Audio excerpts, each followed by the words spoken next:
Chris rapped on the table, calling for everyone's attention. Everyone, I would like to share some good news with you all.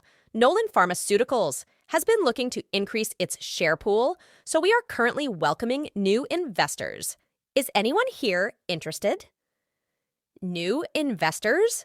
Everyone's attention was immediately captured. Nolan Pharmaceuticals was an industry-leading corporation with very limited shares available. That was why Chris's announcement came as a shock to everyone at the table. Hasn't the company been doing all right, Mr. Nolan? Why the sudden invitation? Dahlia asked curiously. Of course, it has been. We've just been planning to list our company publicly, that's why. As everyone knows, our company is not short on talent or the capability to overcome competition. This share listing is just so we have some funds to give our employees a good bonus this season. Chris smiled. We haven't officially announced this to the public yet, and the spots are limited. If anyone here is interested, we can save some spots for you. That sure got everyone on board. Nolan Pharmaceuticals could easily bag them all hefty profits. Count me in, Mr. Nolan. I have $5 million to spare, James called out eagerly. $8 million on me. Florence followed. Chris beamed. All right, 2 spots for you guys. Hey, I want a share too. You've got yourself another $3 million. $5 million for me. That's all my life savings. The family started shouting over each other, worried they wouldn't be able to get at share. It was a perfect example of herd mentality. What about you, Dahlia? How many shares would you like to get?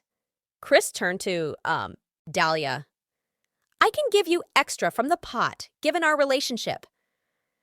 Dahlia gave it some thought. She had learned a lot on her way up to where she was today. Naturally, she knew not to make decisions based on personal sentiment. Don't you trust me, Dahlia? I'm offering you a share because you're important to me. You can say your no if you want to. There are loads of other people waiting to get their share. Chris huffed lightly. I didn't mean it like that. It's just that I'll be joining as a shareholder in a company with the Harmons very soon. So I'm being extra careful with how I'm spending my funds just in case, she explained. How much do you have in hand right now? Chris asked. Not much. So, million tops. That's more than enough. To be frank with you, you don't need that much to work with the Harmons. Why don't you consider investing in my company instead?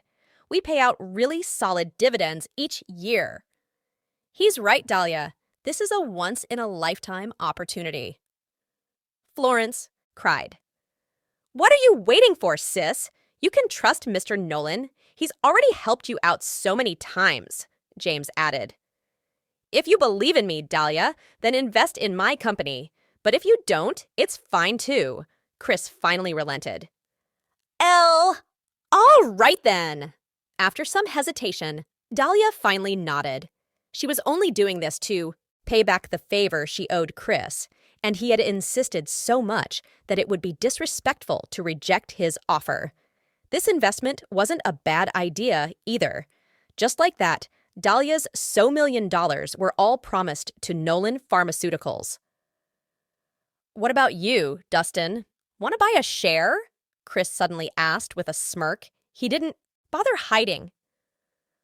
Oh, and by the way, $1 million is the minimum investment amount. You can have it go at earning big if you have that much as a starter. Thanks, but no thanks. Heh, I see. Are you not interested? Or don't you have that much to spare? How about this? For Dahlia's sake, I'll let you have a 10 million share if you can fork out $100,000 at least. Chris grinned. Dustin replied nonchalantly, No, thank you. I have no interest in a company that's on the verge of packing it up. That brought Chris's mood to a shocked standstill.